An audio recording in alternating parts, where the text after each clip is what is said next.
It's time for Losses Above Replacement, the best baseball podcast to grace your ears, with your hosts, Alex.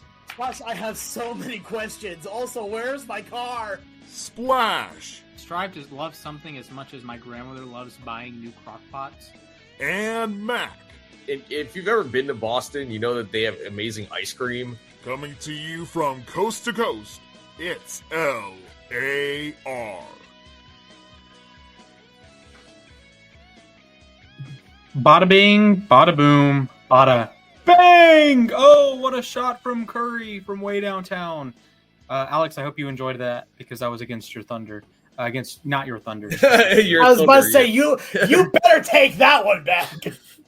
Yeah, my apologies. Not your Thunder, but congratulations are in order for the Oklahoma City Thunder capturing the Larry O'Brien Trophy.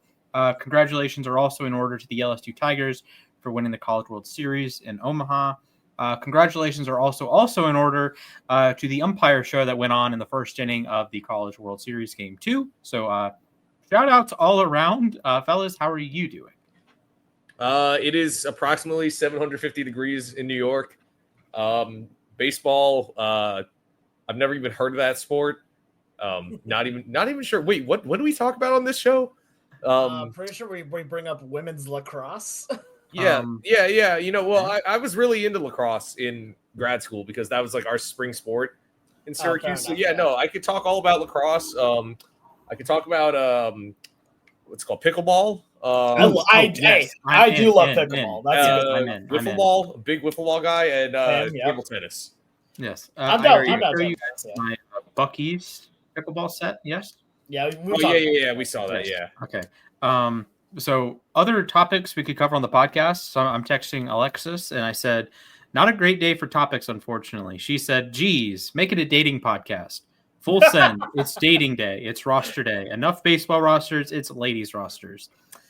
I'm going to have to veto that one. Sorry. Yeah. Unfortunately. Yeah, I'm vetoing that one pretty darn hard. I'm vetoing that one too, actually. So maybe next episode there, hey, Alexis. Kristen, you're really cool. Hey, I finally have a girlfriend. I can talk. I can say that. I'm very happy about that. Hey, all right. Big dubs, Exactly. Alex. Okay, fellas. I'm doing okay. I'd be doing a lot better if my baseball team learned how to play baseball today. But at least my Pookie Ronald Acuna has reached base twice today, so you can extend the streak to 15 games in a row. By the way. Splash, I'm sorry. I love you dearly, my friend, but never in 1,000 years did I think that the phrase Pookie would make it on to losses above replacement airtime. And I don't know whether or not we need to restart the episode again. Wait. That was in a baseball context, though. No, I understand. I understand. love it. It's just funny at this point. I love it. Also, if we're going to use that language, shout out to Aka Scarlet then as well. Great YouTuber. Wonderful. Okay.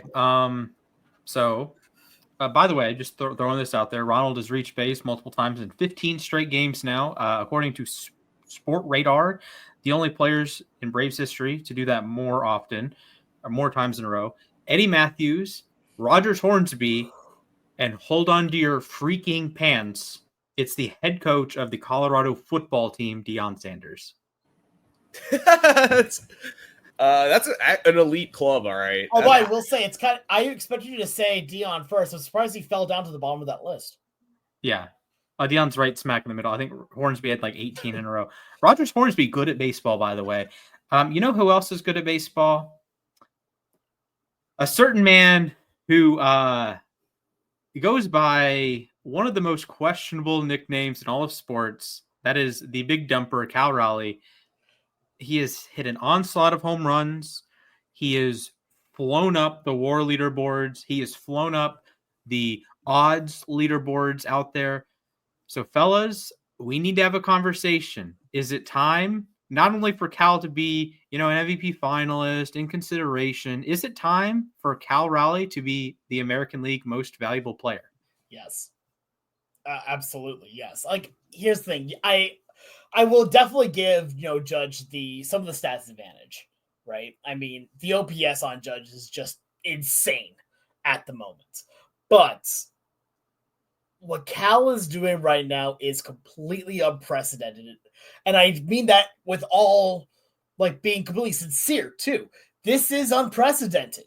Not even Johnny Bench has done what Cal Raleigh has done so far this season.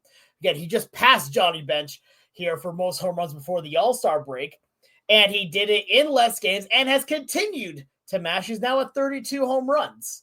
Like, Cal Raleigh is absolutely insane. He's playing an incredible baseball right now, and on top of it, it's not like he's just a one-trick pony. Yes, we're talking about the offense, but the defense has been just as good. He has been that platinum glove level defender and has been working with a pitching staff that, let's be honest here, has had a share of issues here injury-wise here. He has worked, I think, now with, I think, the numbers at eight or nine different starting pitchers or pitchers that have had a start. And that's not even talking about all the relievers. So at this point, like, I understand that, Judge does have, the higher up on some of the stat bits there. I completely get that, and I will respect that here. But I'm looking at what Cal's doing from a leadership-wise and what he has to do that doesn't get seen here. The working with the pitchers, the calling every single game here. The fact he has only missed so far one game this season, and it wasn't a injury scratch or anything. It was the dude that had been catching for like 14 straight days, and the dude needed a rest. I mean, what more do you want from him? Like, I understand you're going to say, oh, yeah, it needs to get more extra base hits, needs to walk more, needs not strike out as much. I get that, and I will completely concede to that. But what I am saying here is you take a look at what him versus Aaron Judge has done this year, what they both have done here. Cal Raleigh leads in home runs, RBIs, technically is like stolen bases, but I'm going to be honest here. I don't think we're talking about Cal Raleigh stolen bases without. He's got wheels, though. You got wheels. Have wheels. That's correct. We will be talking about Rowdy Tellez stolen bases again, though. I mean, look, he got DFA'd. I'm so sad. I love Rowdy. He got DFA'd right after that slide. That was one of the last things he did as a Mariner was that slide. And look, I'm going to say it right now on podcast as well because I want all the memes to know that I'm legitimate on this. Thank you, Rowdy. Rowdy was awesome for Seattle this year. But you take a look at what's gone on between the two of these players, right? And yeah, the offensive stats do favor Aaron Judge. I'm not going to sugarcoat that at all. What Judge has been doing this season has been nothing less of astounding. But Cal Raleigh is doing this from a position that never does this. And I mean, never does this. And in my humble opinion here, and this is even before Cal, I've said this, but the most important position that you want your leader to be on is the catcher. The catcher calls the games. He has to play elite defense. He has to be tough as nails to be able to make it through a season. And he's got to be good at working with everybody. There's a reason why in the poem I said last week that the pitchers ask for him by name. The fact that Seattle signed him at the beginning of the season right now is looking like the biggest steal of the century right now, that they extended it for 6 years at that level. If they try to do it right now, he'd be looking for a 12-year contract worth $500 million. Like, that's where it would be at with how much he has been playing, how well he's been playing. But this guy has been – no one, I think, was giving him his respect at the beginning of the year. Like, they're saying, yeah, he's going to be potentially the best catcher in baseball. Nobody was talking about him being an MVP candidate, let alone being a potential front runner for it now. And like I've been saying on this, I'm not discounting what Aaron Judge has done. Aaron Judge has been an incredible ball player. He is an incredible ball player. But I have to give the edge to Cal, and I know it sounds homerism, but the position value really adds a lot for Cal's case.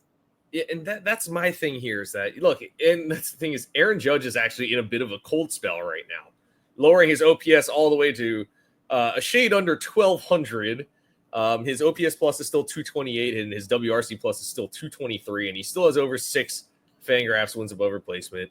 But really, and I asked Splash for this data before the show, but the league average OPS for a catcher this year is 702. And coming into tonight, Cal is 1,053. He has a 203 OPS plus and a 194 WRC plus. All right. We're not just talking about like a great season for a catcher. This is a great season regardless of whatever position you are playing. And in addition, he does a great job with that pitching staff. And yes, the pitching staff has in some ways underperformed this year, but I mean, they still, they're on a bit of a hot streak right now, largely on the back of Cal. So you got a guy. He's at 32 home runs this year. His career high last year was 34. So yeah, first of all, I expect him to be in the home run derby. He said he wants to do it. Ronald Acuna Jr. is the only confirmed participant right now, but I'm expecting Cal to be in it. That's gonna be so much fun. You combine that with his walk rate is up to almost 14%. His strikeout rate is actually down a little bit. So, and he's doing a 283 BABIP. It's not like you're gonna, jump off the page there. The 385 isolated power though is bananas. And it helps when you have a 55% fly ball rate. But he's improved in so many ways that it's not like he's just a power hitter anymore. I mean, he got his batting average up over 280.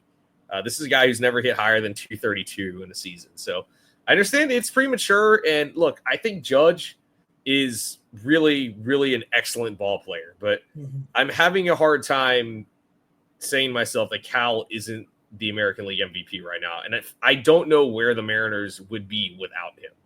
Agreed 100%. You make valid points. It's a historic catcher season. And frankly, it could be just a historic season, just full stop, no other qualifiers. I do want to say, I think we're burying Aaron Judge just a smidge here, just a smidge, not necessarily burying, but I get the home runs. Cal has more home runs, more RBI, more stolen bases, like you said. Aaron Judge is hitting 364 with an on base of 464 and a 724. That's decent. I mean, this is absurd. This is just a bananas numbers. We talk about Cal, and that's a historic season. Aaron Judge is on pace again to have one of the greatest offensive seasons we've ever seen, and Cal is on pace to have this is the comparison I would make. Very similar to last year.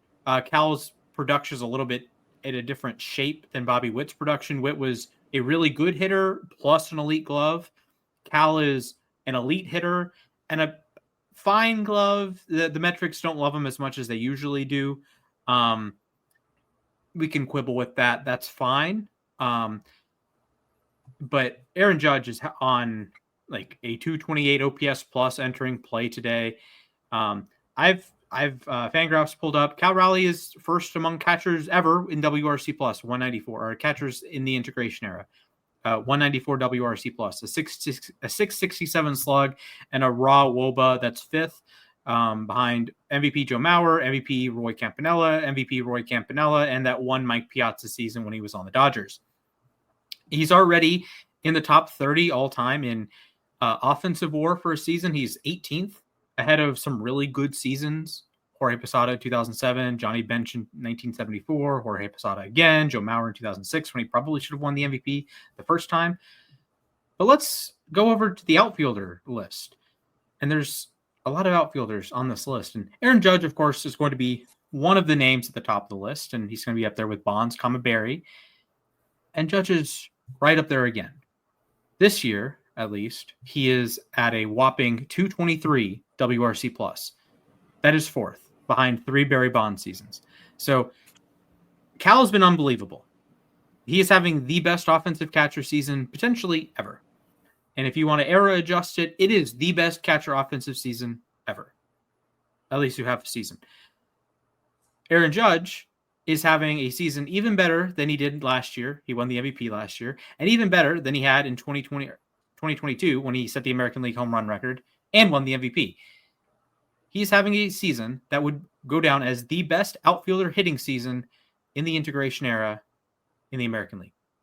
It is tied with Ted Williams at a 223 WRC plus. And unlike Ted Williams, Aaron Judge can field his position. He has positive defensive value this season. That's the difference largely between Judge and Rally. The WAR differences between Baseball Reference, it's a 1.5 gap, and on Fangraphs, it's under 1. Fangraphs likes Cal's defense a little bit more with the framing, but Judge has had generally positive, like plus right field defense, so negative overall, but plus right field defense, while Cal is generally plus catcher defense. So that's my spiel. This is not a knock against Cal, similar to last year. It was not a knock against Witt. It was not a knock against Gunnar. It was not a knock against Soto. It was not a knock in the National League. It was not a knock against Lindor or Ketel Marte. It was just, we are witnessing arguably the greatest right-handed hitter to ever play baseball. That's the fact of the matter. Yeah, that's the thing. Yeah. Is that I bet if the season ended right now, the voters would still give Judge the MVP.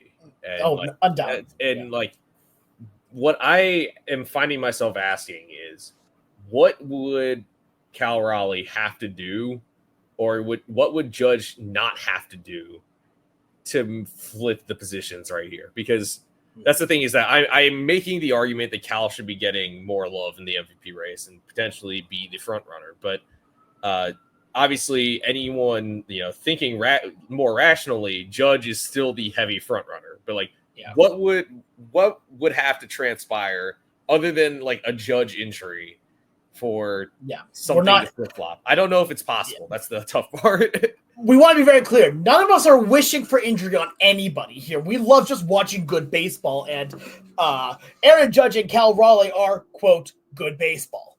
Like, yeah, they're all right. Yeah, just pretty good. So here's my thing I want to bring up here as well. I think that there's a lot of stuff here, and again, I can't speak as much for Judge, right? I'm not going to be able to. But at the same time, I think that some of this needs to go beyond the raw stats. Needs to go beyond the sabermetrics here. To quote one Dragon Ball Z, this is to go even further beyond. And that is to take a look at what each player does for their team here. There's a reason why, again, it's called the most valuable player, right? It's how much value are you giving to your team? How much value are you as a player for your team? And for that purpose, I think you have to give the edge to Cal because of what he does day in and day out, not just for himself, but for all the pitchers that he works with. Aaron Judge does not work with the other pitchers, maybe works with, some of the other outfielders, but he doesn't actively make them better here. And like, that's not how he doesn't make any decisions that impacts their decisions. Cal has to actively work with each pitcher, calls every single game, every single pitch, and does not get shaken off. In fact, actually, there was a time where Logan Evans did try to shake him off. Cal called time and said, "You don't shake me off." And it was funny because Logan Evans had talked to Logan Gilbert and said, "Cal's right." You don't argue with a Platinum Glove winner and you don't say MVP, no, and an MVP candidate. But because look, here's the offensive wise, they are very close in a lot of ways. Are they absolutely the same? Absolutely not. You look at the raw numbers and you say instantly that Aaron Judge is better. Like, that's not even a question at that point. It's like, oh yeah, this number is higher than this number, or this number bigger or better than this number. But I think, and again, maybe this is just my mindset, and I promise this isn't even a homerism point here. My mindset if I'm looking at two different players, I want to see the numbers, but I also need to see how are they impacting their team. And Cal is impacting his team, I think, more than Aaron Judge is because of how much Cal is integrated with every single play of the game defensively, as well as offensively being just absolutely insane right now. I'm not saying he's at the same level as Judge offensively. What I am saying is that his intangibles, his work that does not translate directly to a stat sheet, is what should make him the most valuable player.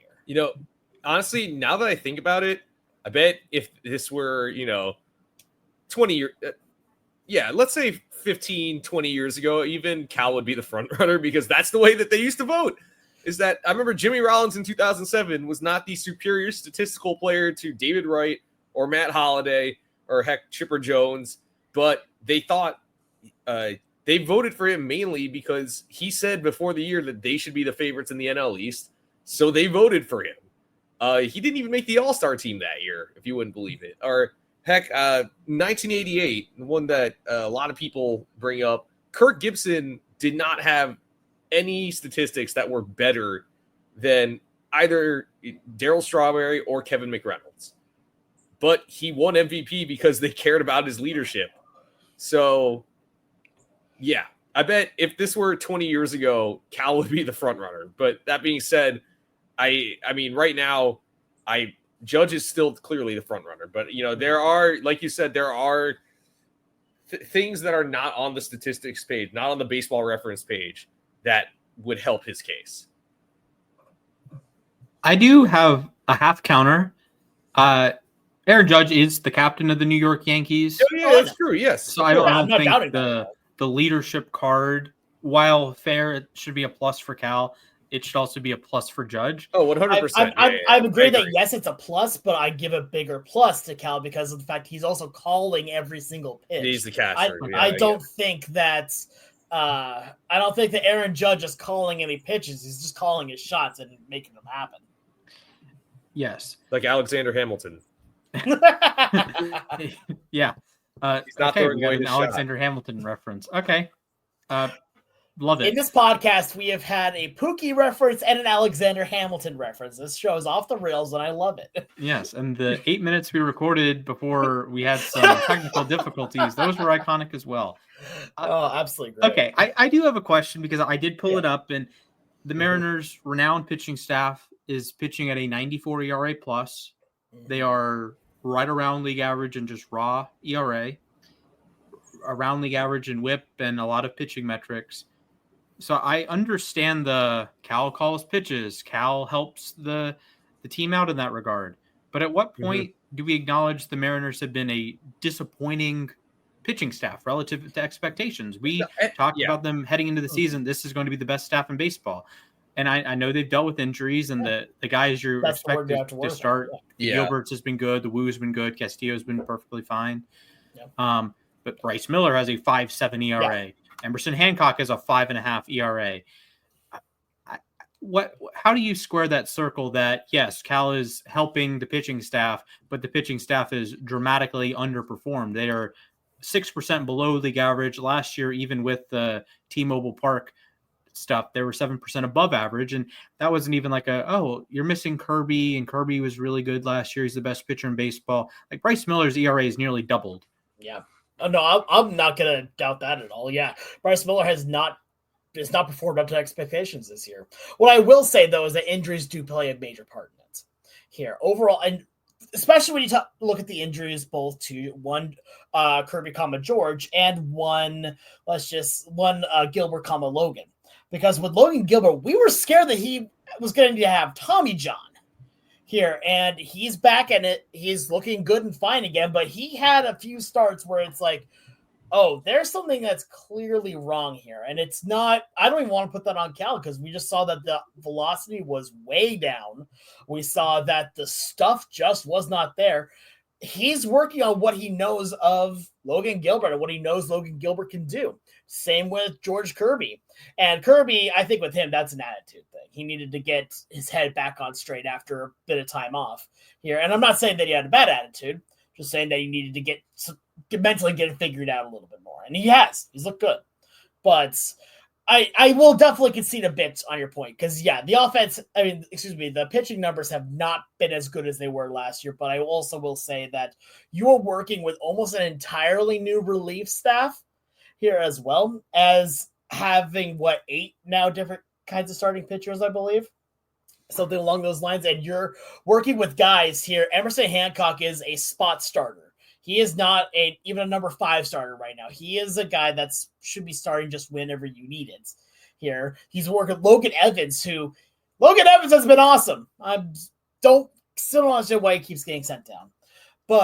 And you're also working with a bunch of relievers that are also very new. Edward Bizzardo. Who? Trent Thornton has been horrid. Matt Brash finally came back from injury here. Casey Legumina sounds like a peanut here. Like,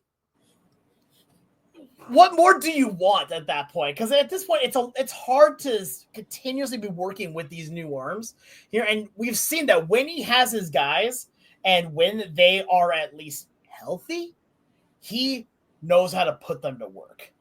I'm not going to say that he's been fantastic at it this year either, because I will completely concede. Yeah, no, like, there have definitely been some bad starts. Bryce Miller has not looked good.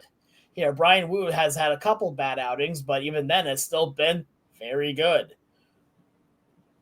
Yeah, I just think that it's a bigger plus for Cal than the leadership is just for Judge, because Cal does both.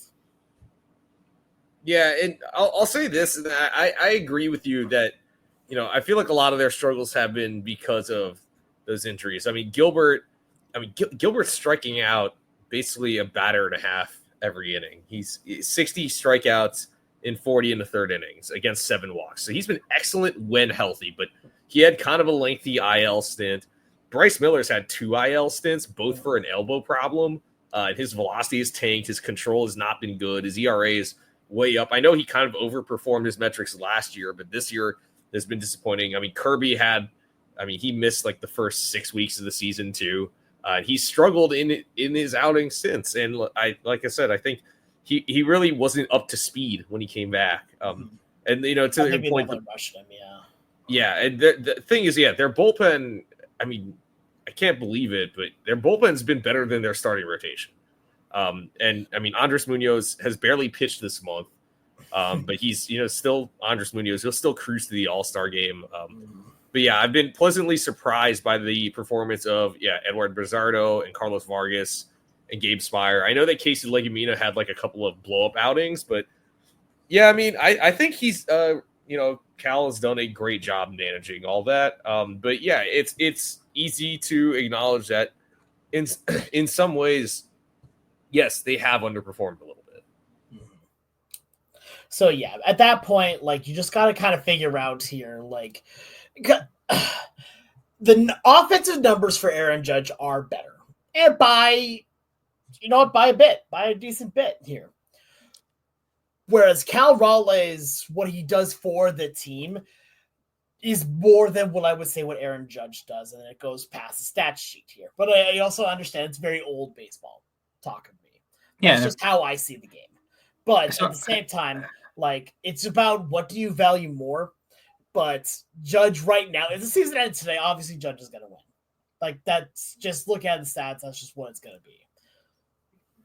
So I have 2 more, I'd say, data points. So pro Judge side, number 1, he's done it before. Number 2, the Yankees have a better record and they're more likely to win their division, if you care about that. Number 3, the batted ball metrics support Aaron Judge being the best hitter in baseball. They support Cal being very, very good. But I've seen some chatter that, when Judge's BABIP comes down and Cal's BABIP goes up, and, well, the kind of hitter Cal is, his BABIP is really not going to go up, because when he hits all the fly balls, well, one of the good outcomes does not count in BABIP. It's called a home run. Those are not in BABIP. Those are not in play. They're just home runs. While Judge can be more of a spray, like line drives and doubles hitter at times. And of course, he's hitting like 364. I don't think that's going to maintain, but I think he will maintain a higher batting average. And he plays at a more favorable ballpark to hit home runs, to accumulate offensive production.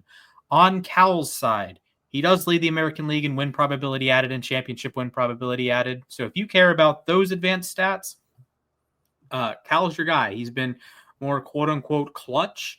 If you care about being clutch, Judge, in fact, is second in both win probability added and championship win probability added. But it is a pretty reasonable gap between Raleigh and Judge. And in Major League Baseball, Shohei leads, by the way, with James Wood, Pete Alonso, and Kyle Tucker ahead of Judge in both. And Will Smith ahead of Judge in championship win probability added. So, and if you want to have the Bobby Witt argument from last year, that if you take Cal off the Mariners and you take Judge off the Yankees probably make the playoffs. The Mariners probably don't. Okay, fair enough. That could bear out over a full Honestly, season. I'm on the fence about that though. With the Yankees' recent struggles, Fair. I don't know. I honestly don't know. Fair enough. The Yankees make the playoffs without Aaron Judge. Fair enough. Fair enough. All right. Final words on our MVP talk. Also, let's talk about some other guys. Who's going to finish third? Bobby Witt has odds. Julio is plus 15,000 on BetMGM. Tarek Skubal, can he do the double? Junior Caminero, hello. Caminero has been great lately. Yeah, Caminero's been solid. I think, honestly, if I have to pick one to be number 3 right now, I think I'm going to go with Skubal.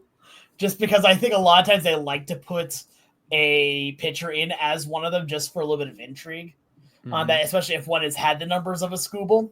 So, I mean, it's either going to be Skubal or Witt, I think, unless Julio goes on an absolute tear.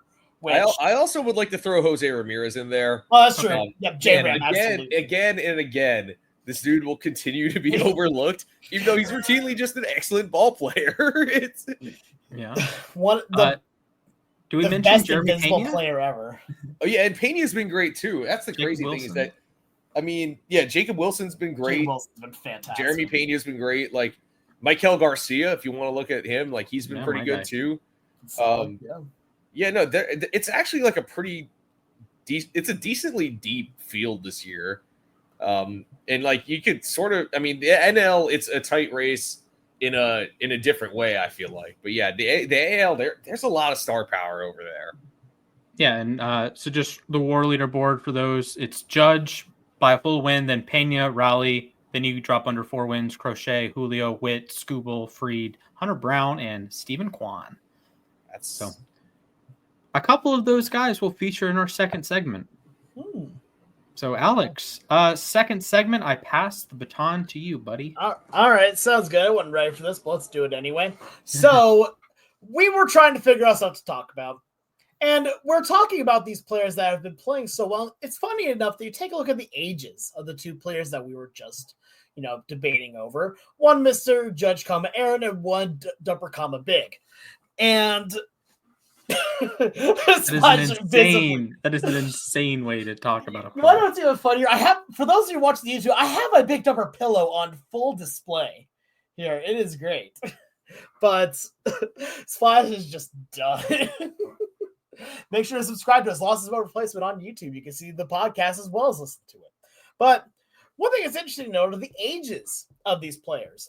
Cal is under 30. Aaron Judge, over 30. So that got us thinking a little bit.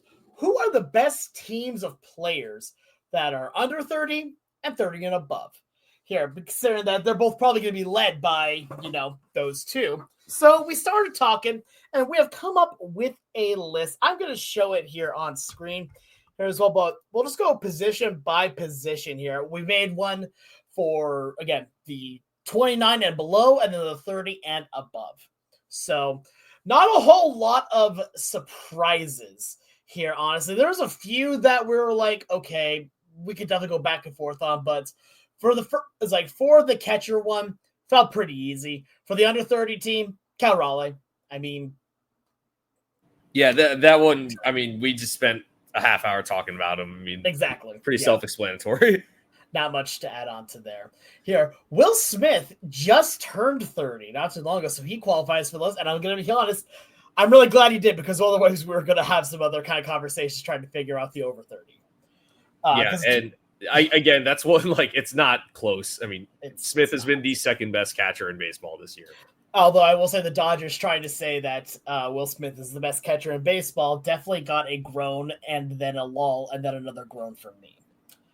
But, I mean, any other names that we think of for these two positions here? Drake Baldwin is one that I know. My guy. Yeah, that Splash wants to talk about because he's been really dang good.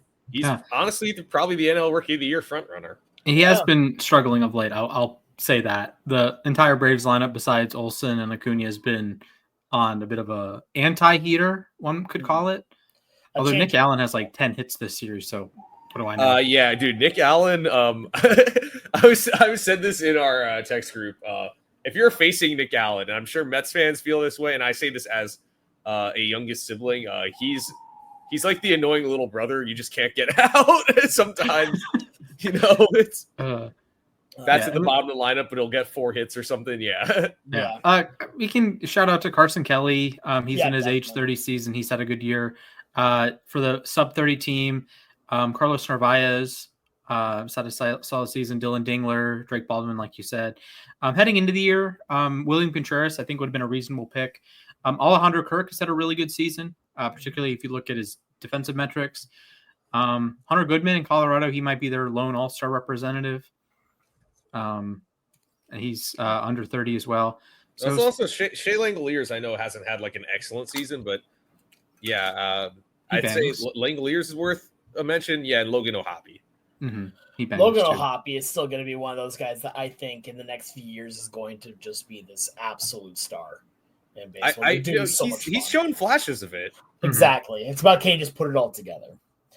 Moving on now to first base side of things. Under 30, there was a few names going for this one as well as the over 30, but I think we kind of just came to the agreement that Vlad, especially with how he's been heating up lately here, he's the one that if you wanted to build a franchise around, he's probably the first baseman you're going to do it with here. And then on the over 30 side, there were a few names here, and funny enough, it seems to also be a few names that have been in the NL MVP conversation here within the last couple of years, and that is Freddie Freeman and one Matt Olson. And can't forget about Polar Bear Pete. And Alonso's been excellent. Alonso's also been great. Like the National League just the National League has great first baseman over 30.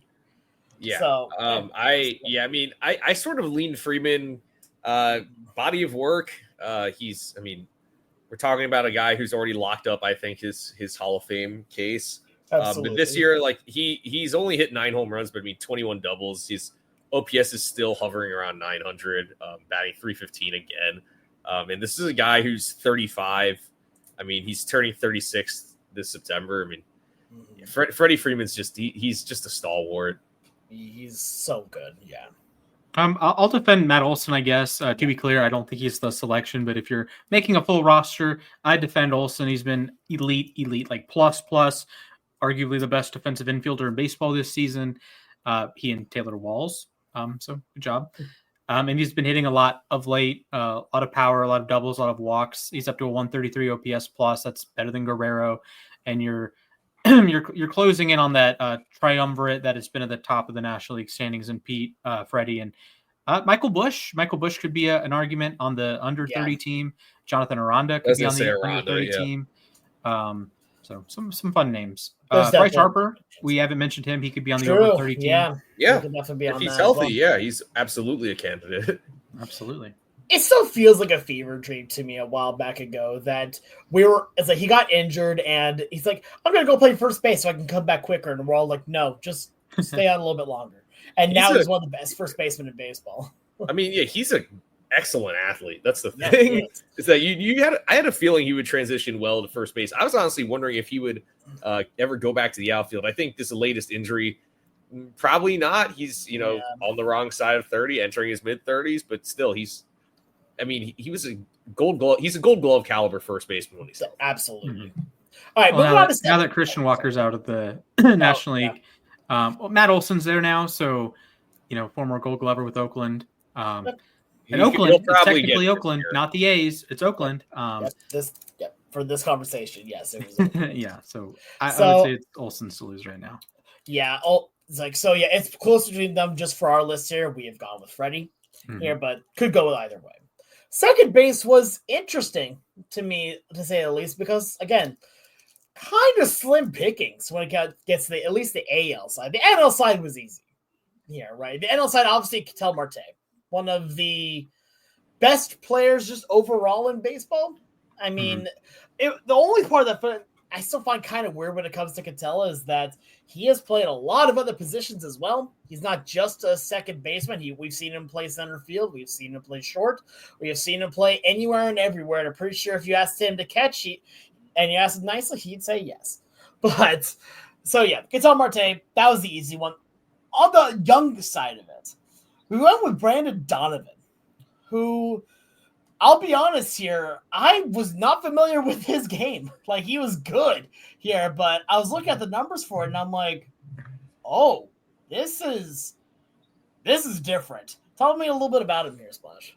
Yeah, the 377 on base really stands out at a position that, occasionally you'll hit for power. I think of Ozzy Albies in a lot of ways as like the stereotypical second baseman. Like, can hit for a little bit of power nowadays, doesn't draw many walks, although he's walking more of late. A bit slappy contact hitter, and like an okay defensive player.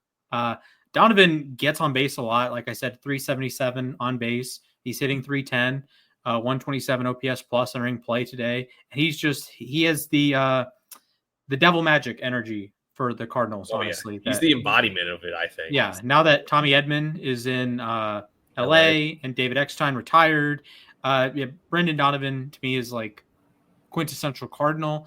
But some other guys you can shout out. Bryce Churang is incredible defensively, and he's having he's like a perfectly adequate offensive player for once. Ernie Clement up in Toronto, he plays all around the diamond. You could count him as a second baseman. You can count him as a third baseman. You could count him as a shortstop. Nico Horner has been excellent defensively per usual and has been a rock solid offensive player. That's I would say the reasonable crop. Then some guys heading into the season you might have thought in this group. Jazz, he's been fine. Glaber's been fine. Both of them OPS plus over 120. Defense, not quite as good as the guys I'd previously mentioned. On the over 30 side, Marcus Semien has struggled, 84 OPS plus. Jeff McNeil has been a really good bat. I was going to say, Semien got off to a terrible start to the season. So, it was insane to see. Brandon Lau could be on the over 30 team. He's hitting 116 OPS plus this season. Guys like Jackson Holiday, Xavier Edwards could be on the under 30 team. Edwards at shortstop, second base. He and Otto Lopez have kind of like swapped back and forth at times this season. Willie Castro could be an all-star. Again, he plays everywhere. Would be on the under 30 side. Just some fun names to throw out. I think so the other under 30 guy that popped in my head was Gleyber Torres. Yeah, that was the big one for me. He's having credit to him, great bounce back here for him. But I think if I'm putting it all together, factoring in defense, I lean Donovan. Torres has never really been a standout defender at second base. And really, it's his kind of slim pickings, unfortunately. Absolutely. So now let's move over to shortstop here. And I think on the young side, it was pretty unanimous about being Bobby Witt. Although, Splash, you brought up another player here that 2025 is currently having a better season. But at the same time, I think you still got to go Bobby. But tell me about this guy. Yeah, so there's a couple guys. I think if we were fair with all-star voting, I don't think Bobby Witt should be a finalist.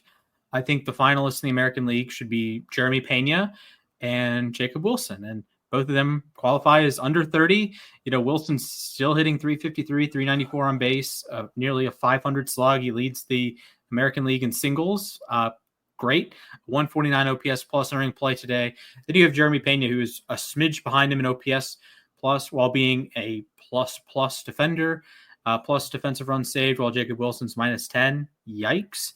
But Pena is hitting 326, 382 on base, nearly slugging 500. So excellent seasons for both of them. So obviously Witt's the pick. Witt leads the American League in doubles, leads Major League Baseball in doubles, in fact. So I don't have any qualms with Witt as a pick, but if we're doing it for just this season, I think Pena and Wilson deserve to be the selection. And you can also shout out CJ Abrams, who's had a really good season for Washington. And on Zach Neto, who missed a chunk of the season to start, but has been excellent since returning. So some fun names. Yeah, and really Pena that's the thing is Wilson, we knew had a hit tool. He was a great hitter in the minors and in college. He got to the majors really quickly. But Pena was not well known for his bat. He did win ALCS and World Series MVP, but his evolution with the bat has been really, really surprising, and it's great to see, honestly. So to your point, though, I think I got to go with the guy who had a 10-win season. So I got to go with Witt. Yeah, I mean, I think that this list isn't just like, oh, how well are they doing in 2025? This is the player that you want that is underneath that is at least at this age level here. So for that being said, yeah, for me, it's Witt. This dude is a freak athlete, and I love him. And guys that aren't having necessarily great seasons this year, great seasons relative. Yeah. Ellie and Gunnar, I think they are. Oh yeah. There's certainly arguments to be had. They're probably the tier 2 shortstops behind Witt, at least in terms of young shortstops, and you can get into the older ones. Ironically enough, I would say the best 3 options for the over 30 team all have exactly 2.6 baseball reference WAR right now in Lindor, Turner, and Betts. So good job. Do we want to give a shout out to Javi Baez as a utility piece? As I say, he's not really a shortstop anymore, but that's his second most played position this year. He's played a lot of center field this year. I mean, yeah, shout out Javi Baez. Huge bounce back season for Javi Absolutely. Baez. It's insane. People can't use the memes I'm so anymore. happy for him, honestly. Yeah. Mets legend. Yeah, look, I understand some people got mad about the whole thumbs down thing, but the Mets got arguably the best offensive version of Javi Baez for those 2 months or so. I'm always going to be a big Javi Baez fan, and people were like, he was basically the worst hitter in baseball the last 2 years, and to see him, the fact that he might start the All-Star game this year, that fans are recognizing his resurgence. It's just such a breath of fresh air. That being said, though, looking at the over 30 side, Francisco Lindor, yes. That is the shortstop. I wish Corey Seager wasn't having such a down year. My fantasy team agrees with that. My American League MVP pick, not looking great. Yeah. Mookie Betts, I feel like people are barely talking about him this year, but yeah, Mookie Betts has been better as of late, and Trey Turner too. I mean, credit to Trey Turner. I frankly wasn't a huge believer coming in this year, at his age, but yeah, he's had a nice bounce back here at the plate too. Alex, do you know who leads all 30 and over shortstops in WAR right now? At this exact moment? Yes. No, I don't off the top of my head. His name is John Paul Crawford. It is JP. I was about to say, let's go! JP Crawford. Yeah, I was about to bring up that he deserves some love with how well he's been doing. And he's been great lately. Yeah, he's been 399 on base right now. I'm just saying, I love the weird profiles, the Donovans of the world. I love when positions that aren't offensive centric have weird profiles. Like JP Crawford is my bad. Led the American League in walks previously in his career. I think could have a 400 on base, and honestly probably would if he played in any other ballpark for half of his games besides T-Mobile. But that's just a fun profile to look at. Oh, absolutely. JP has been so much fun this year too. He has been playing absolutely out of his mind. He finally has that smile back, as my family would say. So yeah, I retroactively want to change the shortstop to JP, but no, I'm not going to. It's still Lindor, unfortunately. Love you, JP, my boy. Moving on then to it's over to third base here, and this one we did not forget the man of Jose Ramirez, as much as baseball seems to. And I feel like there's not competition for this one. Which is funny because there's a lot of really good third baseman over 30. Alex Bregman is over 30. Mm-hmm. Chapman, Machado, Suarez, Muncy. Yeah. They're all over 30, but they don't compare. They're not J-Ram. Yeah. They don't quite. They don't have the, that's the thing is J-Ram is like a real 5-tool player. Mm-hmm. Absolutely. And then on the younger side here, Austin Riley is who we ended up going with. So this year's not been the best year for Riley. He's been solid, but I mean, when you look at the under 30 third base side here, the names that come out to me are Austin Riley, Isaac Paredes, who has been absolutely insane this year as well. Gee, I wonder who could have picked that. Go watch our great pick, Alex. Great pick. Anyway, regardless, I mean, I feel like when it comes to under 30 third baseman, I'm not going to say it's slim pickings, but I think I trust Riley's body of work a little bit more than I trust Isak's. Yeah, and then there's Maikel Garcia's had a big year too. He's young, but I think Riley, if we're going with body of work, Riley definitely has the upper hand. And of course, entering this year, we could have had a conversation about Rafael Devers, but it sounds like he's not playing third base for a while. So, yeah, I think Riley's kind of the easy pick here. Yeah. And I'm surprised we haven't mentioned this man, Junior Caminero. Oh, Caminero. Yeah, well, yeah. So the tough part is Caminero, I know, can play multiple positions. Yeah, I was about to say, he's not a third base, he's just everything. He can play third, he can play short, he can play second even. But Caminero is a insane talent. The fact that he's so young, he's only 22. We're looking at a star right here. He's up to 36 extra base hits. He has an 830 OPS plus. He does lead the league in double plays, so not great. Yeah, but that's the thing is, he does swing and miss, and he hits the ball on the ground from time to time. But he has great power, and he's a great all around player. Mm-hmm. Yeah. So I'm going to jump down our list here on this because I want to make sure we talk about this hitter before we move on to the outfielder. So talk about the DH here, and I don't think there's much of a conversation here. On the overside, it's Shohei. Yeah, fair enough. Ohtani, Shohei. What more do you need to say? That's easy. And then on the American League, well, not American League, I keep saying American League. The on the under 30 side, there we go. Juan Soto, I wanted to put him as DH because I needed to include him on this list, and his defense is just... And he's homered twice tonight. His OPS is up to 898. I would just like to point it out. I was told he was the worst contract in history of baseball about 6 weeks ago. Yeah. I heard it the other day, 3 days ago. Dude, it's honestly hilarious how volatile New York sports fans are. Because it would literally I love this guy, but one of my downstairs neighbors came up to me and was telling me how much he hated the Juan Soto contract. He's a Mets fan, by the way, because of batting average. Oh, God. Oh my God! With all due respect. No. Oh God. Man, have you seen the socks this guy wears? You can't play baseball. No. Regardless from there, it's Soto Juan, one of the best pure hitters in the game. Anyway, moving on to the outfield here. We didn't go specific left field, center field, right field. We just went with 3 outfielders. And there's a lot of names that can go in this. There's a lot of great outfielders under 30. Not as much over.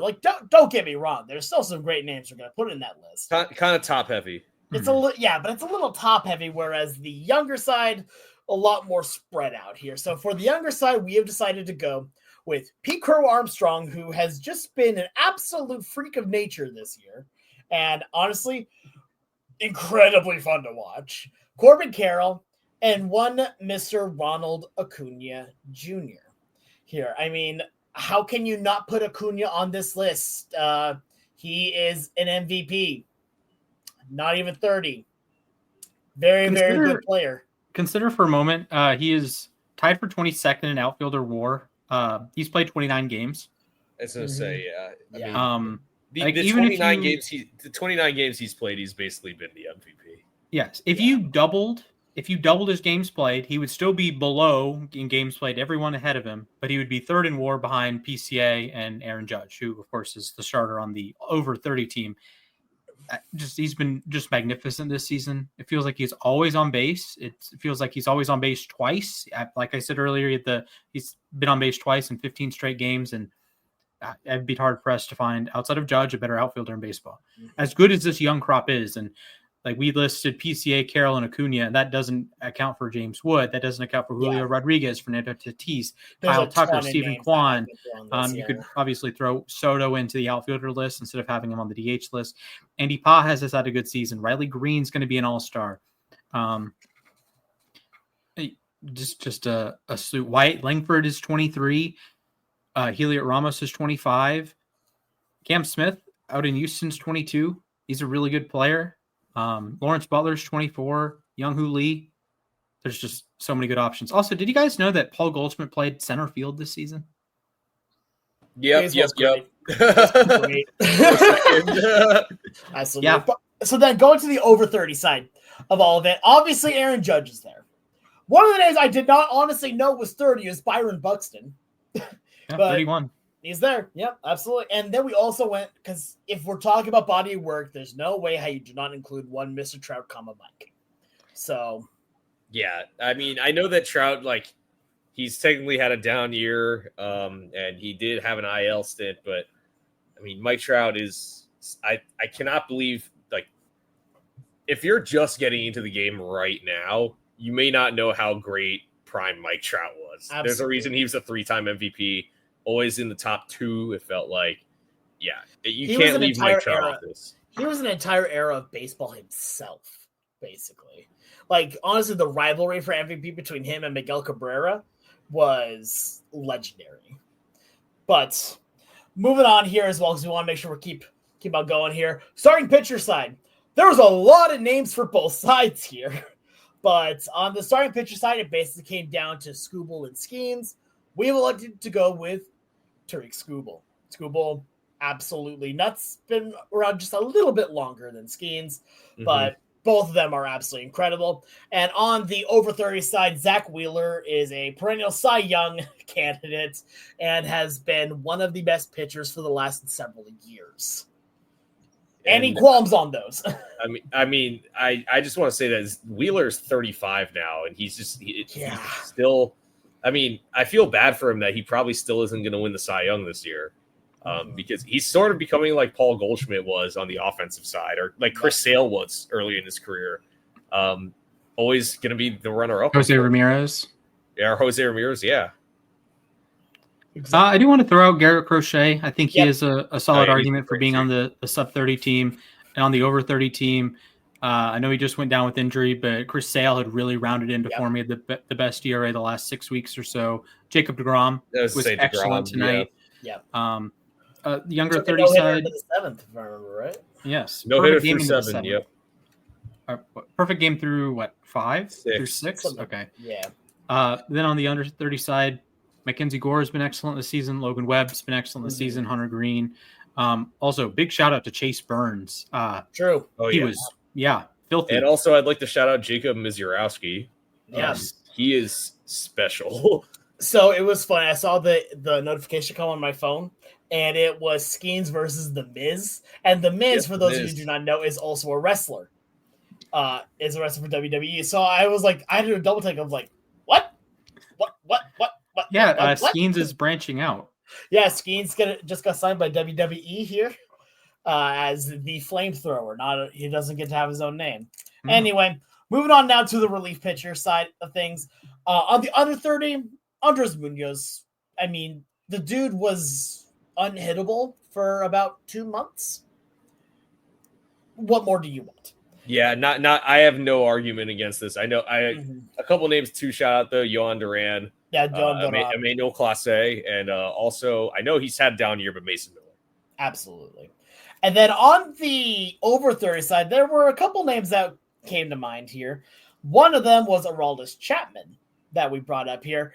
But in the end, we ended up going with Edwin Diaz. And honestly, you really could go with either on this. Like, both of them have already had storied careers at this point. I think I personally, my own little Seattle bias, wanted to go with Edwin Diaz a bit, but also from the idea of just seeing some of the brutal declines that Chapman has gone through over the course of his career, whereas Edwin has just had a couple blips. We decided to give that one to Edwin Diaz. But let us know what you guys think. Are there any names that we just outright forgot, or are there any names that we thought, it's like that you thought that, hey, you know what? Maybe it should have been John Paul Crawford as the starting shortstop for this. Or do you think that we were insane for including Corbin Carroll on this list? Anything like that, go ahead and let us know on Twitter here at LAR_baseball. But now it is trivia time, so I hand it back to the host of the show today, one Mrs. Splash. Hello, friends. First, we have essentially a coin toss here. I asked you pre-show, do you want card or game? We're going to do both. The card element will be the who gets the opening kickoff, and the game element will be the main trivia. So, fellas, I'm going to read off a baseball card. I'm going to read off biographical information. You tell me who the player is. First one to tell me who the player is gets the first choice in the trivia segment. Okay. Height, 6'3".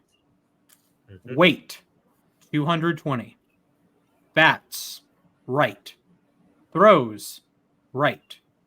Drafted Astros number 1, June 2011. I know the answer. Okay, Mac? Carlos Correa. That is incorrect. Oh, no, Okay. Wait, Acquired free agent January 19th, 2021. Born September 19th, 1989 in New Britain, Connecticut.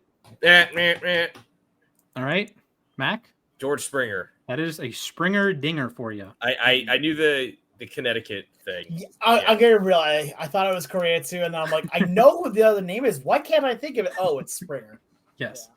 So shout out to George Springer. Here he is in the Toronto City Connect jersey. Tops. It's a good jersey. Is that Top Series 1 2025 or Series 2? I don't know. Okay, Matt. I have MLB 2K11 loaded up on the Wii. Oh, let's go. Let's go. I have searched for the players with a 100 overall in the game. There are 11 of them. I will give you the 6 major stats, and you have to tell me who the player is.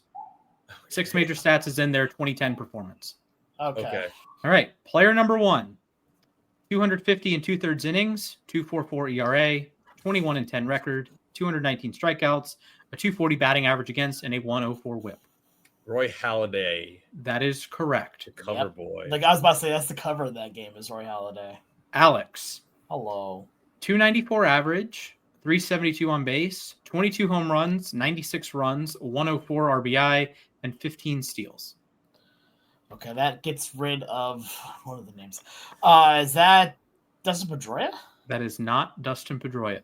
Okay. Mac, do you know? Any guesses? You said 104 RBIs? Yes. And how many home runs? 22. Oh, that's a weird number. Yeah. Yeah, I was gonna say. I'll just take a while. Evan Longoria. Evan Longoria is correct. Oh, actually, I thought he hit more than 22. All right. Mac, back to you. 33 saves and 33 opportunities. 3-3 record, 45 strikeouts, a 1.80 ERA, and a 0.83 WHIP. How many saves did you say? 33. Mariano Rivera. That is correct. Let's go. Alex. 312 batting average, 414 on base, 42 home runs, 115 runs, 118 RBI, and 14 steals. Is that Alex Rodriguez? It is not Alex Rodriguez. Mac, any guesses? Albert Pujols. That is correct. I'm getting cooked on a video game. This is great. All right. Matt. Step your game up, man. 211.4 innings pitched. MLB 2K. That's not how that works. Wait, yeah, what? Yeah. Yeah. It says 4. 211.4. Okay. Right, great. Yeah, 211 and 4/3. It's beautiful. Okay, 3.18 ERA. 12-9 record, 185 strikeouts, a 236 batting average against, and a 1.00 whip. Cliff Lee. That is correct. Go. Oh my god. Alex, 359 batting average, 410 on base, 32 home runs, 95 runs, 100 RBI, and 8 steals. Joe Mauer? It is not Joe Mauer. Oh my. Mac? You were 1 year early there. That is AL MVP Josh Hamilton. That is correct. Mac, 249 and 2/3 innings, a 2.27 ERA, a 13-12 record, 232 punch-outs, a 208 batting average against, and a 106 whip. Boy, it is a shame Alex did not get this. This is Felix Hernandez. That is correct. Alex, 300 batting average, 378 on base, 21 home runs, 92 runs scored, 76 RBI, and 32 steals. Ichiro? That is not Ichiro. Wait, repeat that? 300 average, 378 on base, 21 homers, 92 runs, 76 RBI, 32 steals. Yeah, this is the first one that stumped me. Yeah,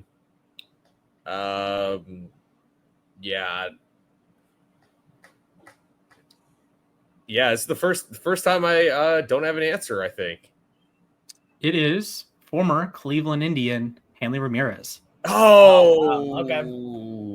All right. I bet if we had steals in there, I would have helped. 32 steals. Oh, right. Okay. I'm smart. So, Mac, your turn again. Yeah. 336 average, 376 on base, 34 home runs, 111 runs, 117 RBI, and 26 steals. That's Cargo. Yes, it is. All right, Alex. One-time Mariner, by the way. Yeah. Yes. Alex. 315 average, 380 on base, 27 homers, 89 runs, 95 RBI, 11 steals. I'm gonna be honest, I have no idea at this point. I'm just gonna go Dustin Pedroia again. It is not Dustin Pedroia. Any guesses, Mac? Honestly, we've reached the point where I'm like, I don't know, Matt Holliday. Wrong, Rocky. It's Troy Tulowitzki. No. The fact that you're at least even on the team there, man, come on. All right, and Mac, to close it out, 183 and 2/3 innings, 2.30 ERA, 11-6 record, 186 punchies, a 2.23 batting average against, and a 1.11 WHIP. You're gonna have to repeat that again. That was okay. 183 and 2/3 innings, 2.30 ERA, 11-6 record, 186 strikeouts, a 2.23 batting average against, and a 1.11 WHIP. 2.30 ERA that year. Only 11 wins though. Mm-hmm. Oh my God. I'm just gonna.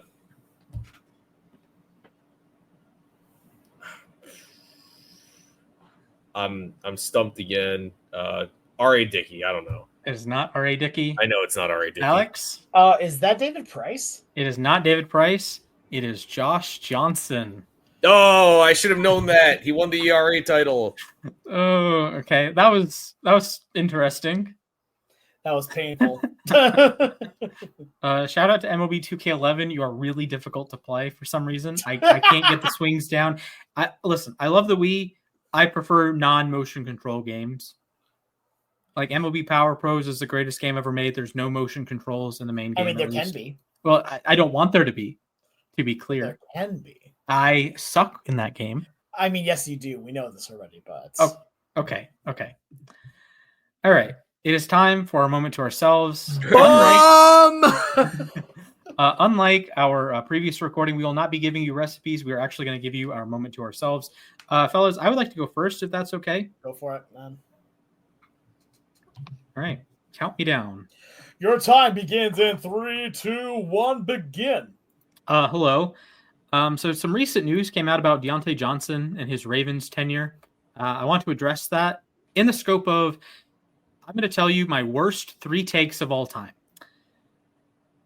Going from closest to furthest away, number 3, Deontay Johnson is a great signing for the Ravens. Even if it goes horribly wrong, they'll still get a comp pick back. What's the worst that could happen? He caught 1 pass. He left the team. He left another team. Now he's on the Browns. That was as bad of it. And that was like just bare minimum. Oh, even if he sucks, it'll be fine. He sucked. It was not fine. Number 2, I said Corbin Carroll was washed. Alex and I had a conversation before one of our podcasts. I said, yeah, Corbin Carroll's washed. I'm out on Corbin Carroll. That day, I think he hit 2 home runs. It was the best player in the National League the rest of the season, and it's been one of the best players in the National League this season. Good job, Corbin Carroll. Can you send me 1% of 1% of your paycheck? I'd appreciate it. Then my worst take of all time, this is not even a sports take. It was so bad. It has transcended time in sports. It is January 2020. I'm in a group chat with the fellas, and they're talking about this coronavirus. And I said, I wouldn't be too worried about it. It's just a Chinese population thing. So I basically said COVID was an efficiency, was a shot chucker, if you will. Turns out COVID was pretty bad. So with... Those are some wild takes. I'll say that much. That last one came out of left field. I wasn't expecting it. I don't know if I want to give you credit or ask what the heck are you thinking for admitting that last one on air. Because I just remember vividly, I'm sitting in my dorm having this conversation with the guys, and I'm like, Okay, well, China's population is like 1.4 billion, and even if it got to another country, which is not a guarantee, even if it got to another country, it wouldn't affect that many people. And I said that, well, the number of people it affects is correlated to how many people in the population. So, well, turns out, technically true, but turns out it's a lot more virulent than that. So it's okay. I went on spring break with my parents to visit my sister in Colorado, and that spring break was capped by us driving home from Colorado because we didn't want to fly. Yeah, fair. We were both in Colorado spring break 2020. I guess I was there second weekend of March, I think. Yep, I was there second week of March. I celebrated my birthday in Colorado. I was a very sick giraffe. I lied. I think I may have been. I think we flew. I remember we got home on St. Patty's Day, so okay. I think maybe we were there like later. Yeah, but yes, I was in Colorado because my sister had just moved there. Huh. Small world.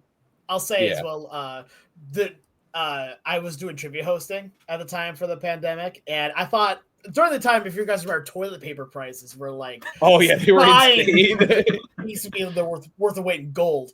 And I was hosting trivia, and I asked my boss, I'm like, hey, can I, like, as like a joke gift for like second to last place here, can I like give them a roll of toilet paper here? That was the last trivia we hosted in person for like almost 2 years. So yeah, no, it's crazy. It'd be like that, I guess.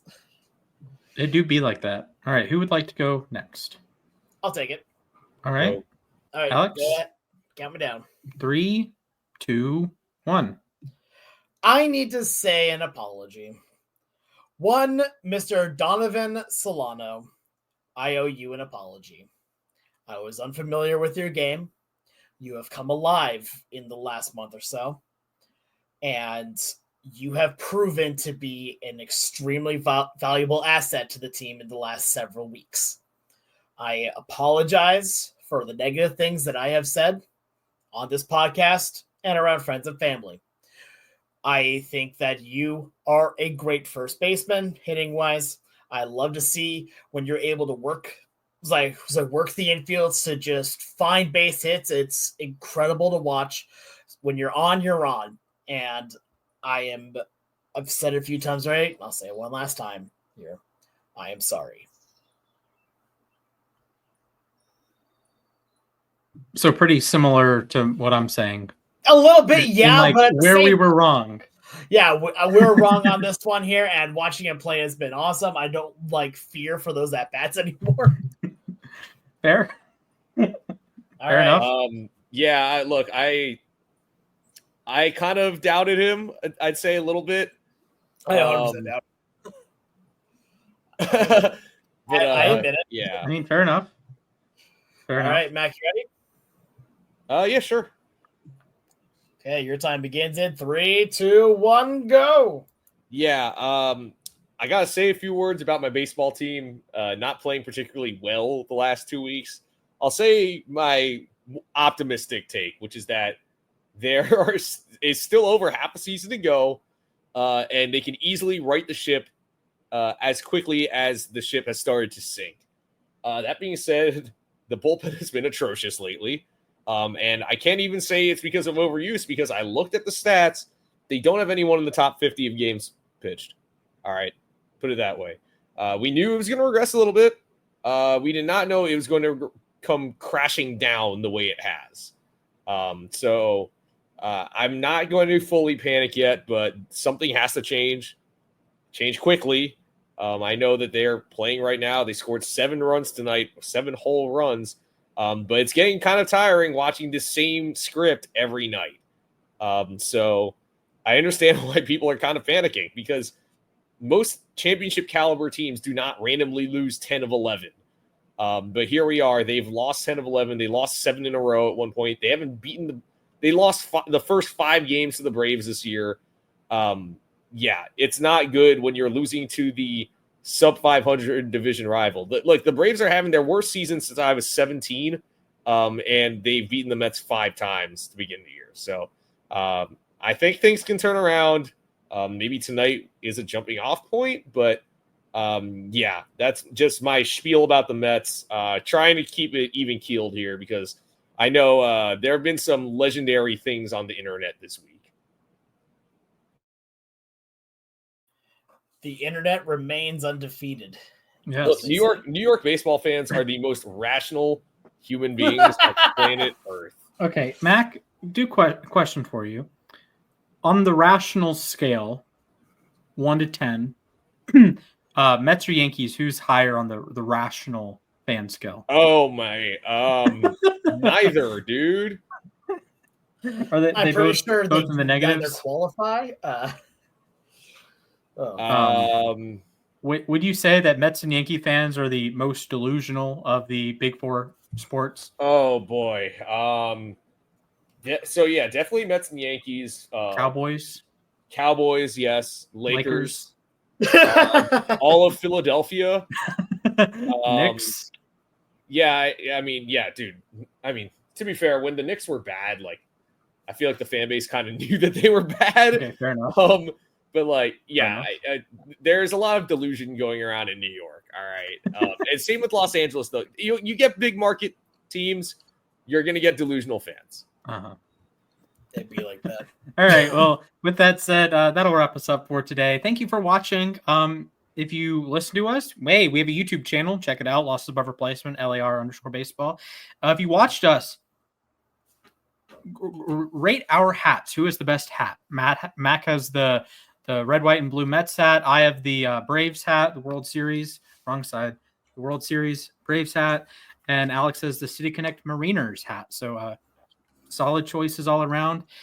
Check us out on Spotify, Apple Podcasts, wherever you get your podcast. Leave a 5-star review. Listen to the whole thing. Leave a comment if you can on that particular platform. We'd love to hear your feedback on our 30 and over list or under 30 list. Do you think Cal's the MVP? Do you think Bobby Witt's the MVP? Do you think Lawrence Butler is the MVP? I don't know, man. Who do you think is going to round out the home run derby field besides Ronald?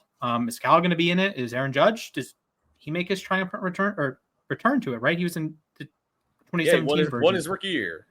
There you go. Does Pete Alonso do it? Does Ketel Marte continue to take batting practice at Truist Park? I don't know. You can follow us on socials at LAR_baseball on Twitter and Instagram. You can follow me at Mr. Splashman19. You can follow Mac at Mathias_A_K. You can follow Alex at the Sports Guy 242. And for all of us at Lost Above Replacement and this George Springer baseball card, we will see you real soon.